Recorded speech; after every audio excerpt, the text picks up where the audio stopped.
How to focus on our progress, यानी हर काम को हम किस तरीके से अपनी पूरी ताकत और ध्यान के साथ करें ताकि वो जल्द से जल्द हो सके। किस तरीके से हम अपने काम की पेशरफ्त को बेहतर बना सकते हैं अपने फोकस को मद्देनज़र रखते हुए। अगर हम चाहते हैं कि हम अपनी कामयाबी की तरफ जल्द से जल्द, या जो हम अपने गोल्स बनाते हैं, जो हमारे टारगेट्स होते हैं, उसको जल्द से जल्द पाए तकमील तक पहुंचाया जाए कामयाबी के साथ, तो वो किस तरीके से मुमकिन है। It's very simple. If you want to achieve it within timelines, you have to understand again basic rules. तो रूल नंबर 1 ये है कि अगर आप चाहते हैं कि आप जो भी काम करते हैं उसकी पेशरफ्त, यानी उसकी जो स्पीड है काम करने की, उसकी जो अचीवमेंट है, आपकी जो प्रोग्रेस है, वो जल्द से जल्द बेहतर नताइज के साथ और आपके विद इन डेडलाइंस और आपके एन रिक्वायरमेंट के मुताबिक अचीव होना स्टार्ट हो जाएं, तो उसके लिए कौन से स्टेप हमें फॉलो करने पड़ेंगे। उसके लिए फ़र्स्ट ऑफ़ ऑल पहला स्टेप होगा कंट्रोल योर डिस्ट्रैक्शंस। यानी सबसे पहले हमें ये अंडरस्टैंड भी करना पड़ेगा और एक लिस्ट डाउन बनानी पड़ेगी कि वो कौन सी चीज़ें हैं जो हमें हमारे गोल को अचीव करने में, हमारे टारगेट को अचीव करने में, या हमारे काम की प्रोग्रेस रफ्तार को अफेक्ट कर रहे हैं। वो कौन से डिस्ट्रैक्शंस हैं, कौन सी रुकावटें हैं जो हमारे काम के स्पीड को मुतासिर कर रही हैं।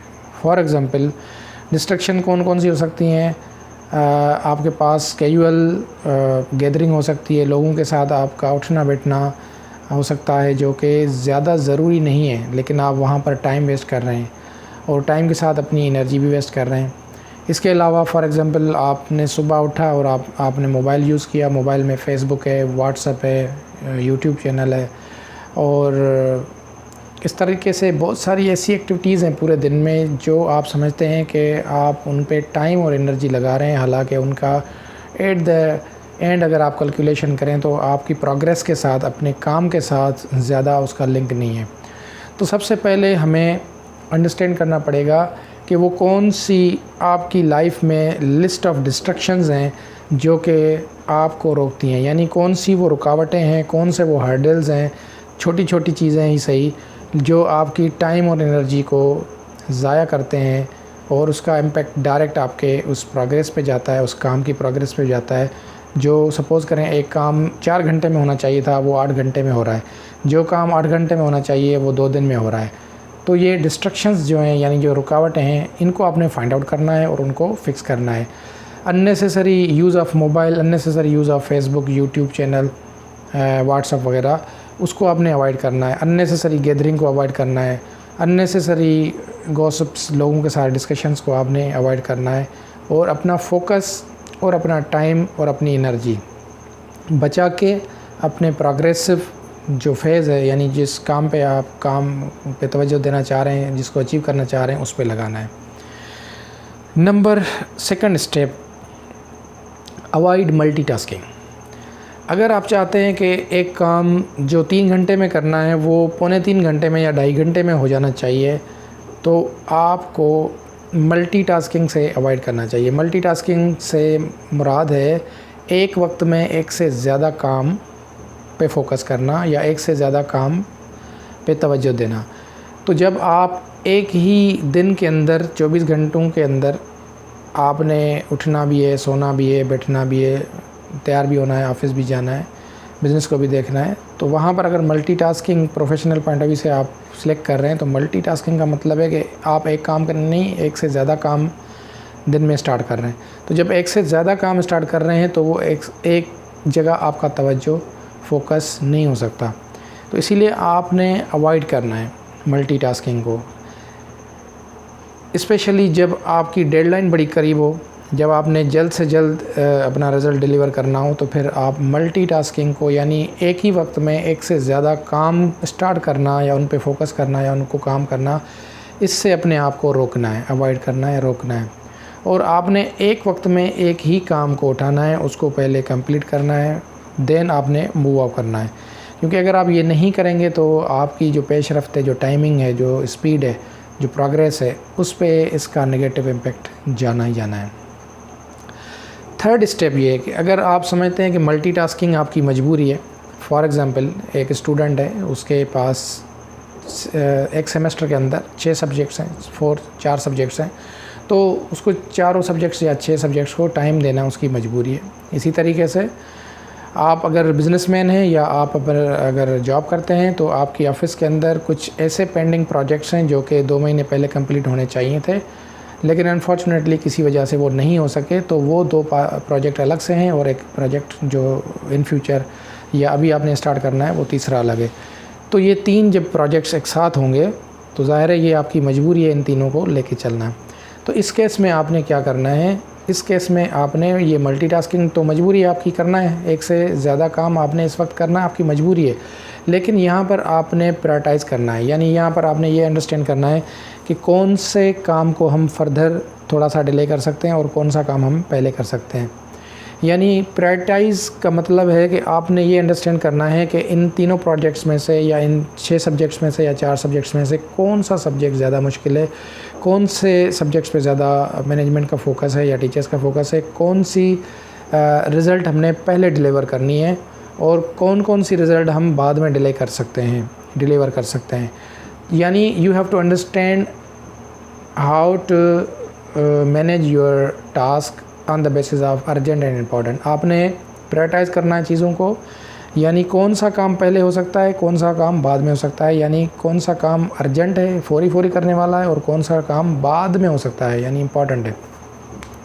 तो आपने अर्जेंट इम्पॉर्टेंट यानी प्रायोरिटाइज़ करना है चीज़ों को कि कौन सा काम हम पहले अभी कर लें और कौन सा काम हम बाद में कर लेंगे। तो अगर आप मल्टीटास्किंग करते हैं तो मल्टीटास्किंग के साथ आप प्रायोरिटाइज़ चीज़ों को ज़रूर करें। इसके अलावा आप एक चीज़ और कर सकते हैं, वो है कि आप फ़र्स्ट थिंग फ़र्स्ट, यानी जो आपने काम पहले स्टार्ट किया था, सपोज़ करें 2 प्रोजेक्ट पहले से पेंडिंग है तो उनको पहले कंप्लीट कर लें, फिर नए काम को स्टार्ट कर लें, उसके लिए आप टाइमलाइन ले लें। तो जो पुराना काम है या जो पहले स्टार्ट हुआ है उसको पहले कंप्लीट होना चाहिए, जो बाद में स्टार्ट हुआ है उसको बाद में कंप्लीट आप कर सकते हैं। तो ये चीज़ों को प्रायोरिटाइज़ करना अगर आपको आ जाएगा तो आप बहुत सारी चीज़ों में तेज़ी के साथ रिज़ल्ट ले सकेंगे, यानी अपना काम, अपनी सक्सेस, अपना फोकस विथ प्रोग्रेस बड़े अच्छे तरीके से मैनेज कर सकते हैं। 4th स्टेप इसमें है you have to control your mind and thoughts. देखें बहुत सारी जगहों पे हम जब काम स्टार्ट करते हैं किसी भी पॉइंट ऑफ व्यू से, if you are a student, अगर आप स्टडी करते हैं तो आपका माइंड एक जगह नहीं रुकता, आपकी थाट एक जगह नहीं रुकती। फॉर एग्ज़ाम्पल आप क्लासरूम में क्लास अटेंड कर रहे हैं तो जब टीचर पढ़ा रहा है या डिस्कशन हो रही है तो आपका जहन कुछ और सोच रहा है बाहर की चीज़ों को, यानी आपको अपने आप को वहाँ फ़िज़िकली और मेंटली प्रेजेंट करना है। इसी तरीके से अगर आप बिज़नेस में हैं या जॉब में हैं या आप दुनिया का कोई भी काम करते हैं, वहाँ पर भी you have to be present minded. आपने प्रेजेंट माइंड होना है, अपने माइंड को वहीं पे कंट्रोल में रखना है और अपने थाट्स को भी, सोचों को भी कंट्रोल में रखना है। यानी जब आपका माइंड और थाट आपकी कंट्रोल में नहीं होगा तो अगेन आप फोकस नहीं कर पाएंगे अपनी काम पे, और जिसकी वजह से आपके काम में डिले आएगा। तो अगेन फॉर एग्ज़ाम्पल आपका दिल कर रहा है कि फ़ेसबुक यूज़ कर ले, व्हाट्सअप यूज़ कर ले या मोबाइल यूज़ कर लें, जो कि आपको पता है कि यूज़ ना भी करूं तो कोई मसला नहीं है, बल्कि ना करूं तो ज़्यादा बेहतर है क्योंकि टाइम सेव होगा। तो अब आपका दिल या आपका दिमाग आपके कंट्रोल में नहीं है और आपका दिमाग चाह रहा है कि मैं मोबाइल यूज़ करूं, बट फोकस आपका कहाँ होना चाहिए? काम में। So this is very important कि you should learn how to control your mind and your thoughts. आपको ये फ़न आना चाहिए कि आप अपने आप को उस चाहत से, उस जो डिमांड आपके जहन बना रहा है कि मोबाइल यूज़ कर लो या कोई और काम कर लो, बाद में इसको देखते हैं, उससे वापस जहन को कैसे लाना है अपने काम के ऊपर। तो अगर आप अपने माइंड और अपनी सोच को आप अपने कंट्रोल में कर लेते हैं तो आप अपनी एनर्जी और अपना टाइम उस काम पे लगा सकते हैं और अपना काम की आपकी पेशरफ्त बड़ी बेहतर हो सकती है। 5th स्टेप है टाइम मैनेजमेंट। अगर आपने टाइम को मैनेज करना नहीं सीखा तो again you can not control your progress. तो इसीलिए ये ज़रूरी है कि आपको सही टाइम पे सही चीज़ें करने का फ़न आना चाहिए। यानी टाइम को मैनेज करने का मतलब है कि आपके पास 24 ही घंटे हैं और दुनिया में हर बंदे के पास 24 घंटे ही होते हैं। उसमें कुछ लोग सफल हो जाते हैं, सक्सेसफुल हो जाते हैं, कुछ लोग अनसक्सेसफुल रहते हैं। रीज़न क्या है कि सही टाइम पे सही चीज़ें यूटिलाइज़ करने वाले लोग कामयाब हो जाते हैं और गलत टाइम पे गलत चीज़ें जब करते हैं लोग तो वो डिक्लाइन की तरफ जाते हैं, नाकामी की तरफ जाते हैं। तो आपको सही टाइम पे सही डिसीजन और सही टास्क अगर आ जाता है मैनेज करना तो आपकी कामयाबी और उस कामयाबी में जो काम की रफ्तार है, स्पीड है, वो काबिल तारीफ़ हो जाती है। सो very simple, you have to learn how to manage your time. In other words, you have to learn how to do right things at right time. मिसाल के तौर पे अभी मुझे सिर्फ जिस टॉपिक पे मैं बात कर रहा हूँ उस पे ही बात करनी है। अगर मेरा दिल किसी और टॉपिक पे डिस्कशन करने का चाह रहा है तो मैं अगर करना चाहूँ भी तो इस वक्त नहीं कर सकता, क्योंकि इस वक्त मेरा जो टाइम लाइन है वो इस टॉपिक पे फोकस्ड है और वो डेडिकेटेड है। अगर मैं उससे हटूँगा तो मेरा जो रिज़ल्ट है, जो प्रोग्रेस है, उस पर इसका अफेक्ट आएगा। So I have to manage my timeline. So you have to understand कि time management is very important. Time management आपने अगर सीख ली, समझ ली, तो इससे आपकी जितने भी आप काम करते हैं फ़ोकस के साथ उसकी डिलीवरी बड़ी जल्दी होना स्टार्ट हो जाएगी, उसकी रिज़ल्ट बड़े जल्दी आना स्टार्ट हो जाएंगे। छठा जो स्टेप हमने, 6th स्टेप जो हमने फॉलो करना है, that is follow your deadlines. अगर आप डेडलाइंस यानी एक काम जो 4 घंटे में करना है और पौने 3 घंटे में आप कर रहे हो तो आपकी जो स्पीड है, जो रफ्तार है, जो पेशरफ्त है, वो बहुत अच्छी होगी। तो जो मंजिल है आपकी, वहाँ पर आप जहाँ 4 घंटे में पहुँचने थे वहाँ आप पौने 4 घंटे में पहुँच जाते हैं। जहाँ काम आधे घंटे में होना था वो आप 15 मिनट में करके वहाँ से वापस आ सकते हैं। तो डेडलाइन को फोकस लाजमी रखना है। जो भी आप काम करते हैं उसमें आप डेडलाइन डिज़ाइन करें और डेडलाइन को फोकस करते हुए डेडलाइन से आपका तवज्जो हटना नहीं चाहिए।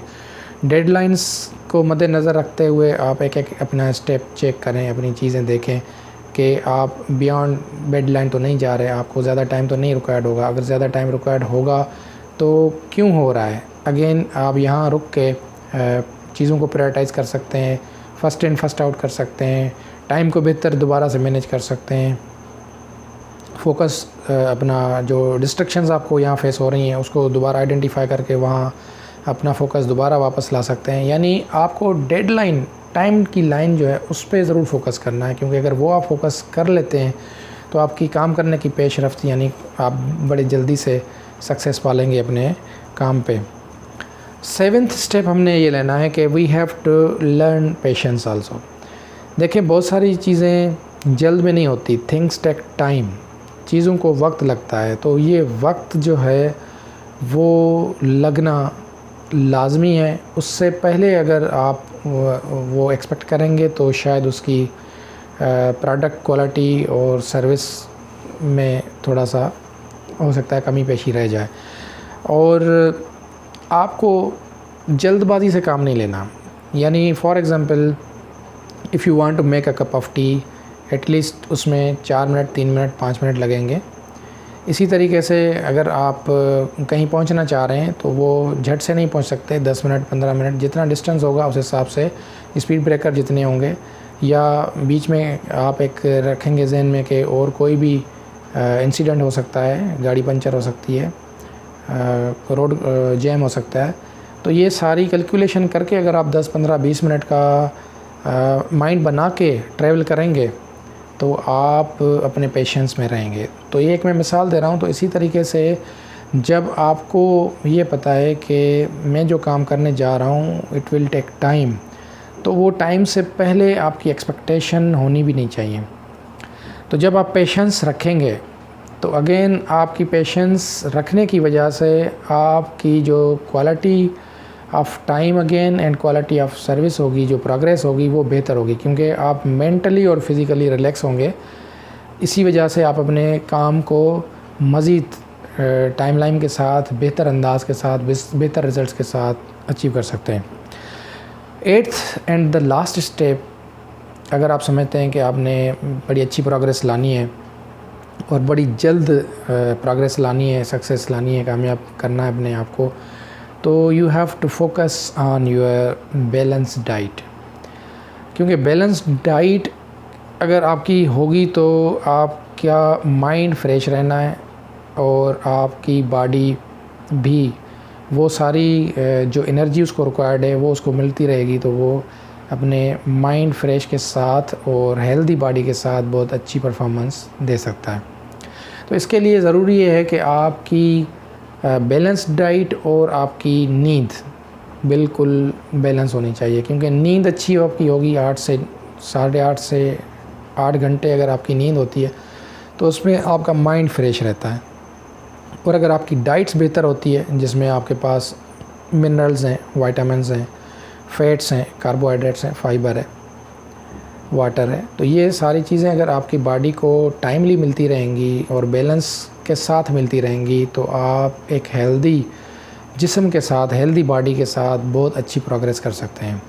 और इसी तरीके से अगर आपके जहन को कंप्लीट रेस्ट मिलेगी और प्रॉपर रेस्ट मिलेगी तो आपका जहन मज़ीद बेहतर, प्रोडक्टिव और क्रिएटिव आइडियाज़ के साथ काम कर सकता है। तो अगर आप चाहते हैं कि आपका जो काम है उसमें प्रोग्रेस हो, उसमें बेहतरी हो, उसमें तेज़ी हो, वो टाइम लाइन के साथ आपको कामयाब करे, तो आपको इन सारे स्टेप्स को फॉलो करना पड़ेगा। अगर आप ये कर लेते हैं तो nobody can stop you to get success. You can do wonders in every project, in every assignment of life. आप दुनिया का कोई भी असाइनमेंट ले लेंगे, कोई भी काम कर लेंगे अपनी लाइफ के अंदर, उसमें आप परफेक्ट रहेंगे, विद इन टाइम लाइन आप सुकून के साथ उसको अचीव कर लेंगे। क्योंकि आपके पास वो आर्ट, वो स्किल आ चुकी है जो कि बहुत सारे कम लोगों के पास होती है, और वही कम लोग सक्सेसफुल लोग और कामयाब लोग कहलाते हैं। Thank you.